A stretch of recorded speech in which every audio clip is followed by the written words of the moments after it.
জেলা বিএনপির যুগ্ম সাধারণ সম্পাদক ইঞ্জিনিয়ার জাকির সরকার বলেন, ভুক্তভোগী প্রতিটি পরিবারকে নিত্য প্রয়োজনীয় দ্রব্যাদি ও প্রতি মাসে আর্থিক অনুদানের পাশাপাশি সার্বিক সহায়তা প্রদান করা হবে। এ সময় জাকির সরকার আরও বলেন, বৈষম্য বিরোধী ছাত্র আন্দোলনে পুলিশের গুলিতে সকল হতাহতের ঘটনায় জড়িত সকলকে আইনের আওতায় এনে বিচার করা হবে। এই সময় উপস্থিত ছিলেন জেলা বিএনপি যুগ্ম সাধারণ সম্পাদক কাজল মজুমদার, মেজবাহুর রহমান পিন্টু, সহ-সভাপতি জেলা যুবদল খন্দকার মাজিদুল ইসলাম, সাংগঠনিক সম্পাদক সদর উপজেলার যুবদল সহ দলীয় নেতাকর্মীরা উপস্থিত ছিলেন। বৈষম্য বিরোধী ছাত্র আন্দোলনে কুষ্টিয়ায় ১৩ জন শহীদ হয়েছে। আমরা ইতিমধ্যে এই ১৩টা শহীদ পরিবারের সাথে আমরা দেখা করেছি, যোগাযোগ করেছি এবং আমাদের নেতা দেশনায়ক জনাব তারেক রহমানের নির্দেশে আমরা ওই সমস্ত পরিবারের দায়িত্ব নিয়েছি এবং আমরা আজকে শুরু করলাম। আজকে আমরা কিছু খাবার এবং কিছু টাকা ওনাদেরকে দিয়ে গেলাম এবং আমরা এরকম শুধু মাঝে মাঝে না,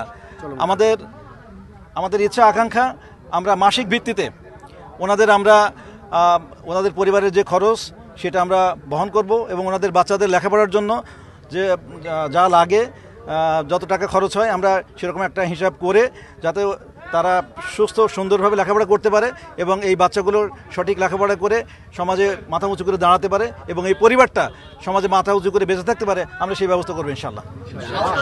আহতদের জন্য অলরেডি আমরা তাদেরও খোঁজখবর নিয়েছি। আমরা প্রতিদিন হসপিটালে যাচ্ছি, হসপিটালে যে ওষুধ লাগছে সেই ওষুধের ব্যবস্থা করা হয়েছে এবং ওষুধ ছাড়াও যে ধরনের আপনার বিভিন্ন টেস্ট এবং অন্যান্য যা কিছু লাগছে সেটার ব্যবস্থা আমরা করছি এবং ইতিমধ্যে ৩ জনের চোখে লেগেছে, তাদেরকে আমরা ঢাকায় পাঠিয়েছি এবং ঢাকায় চোখের অপারেশনের জন্য যে খরচা লাগে সেটাও আমরা ব্যবস্থা করেছি।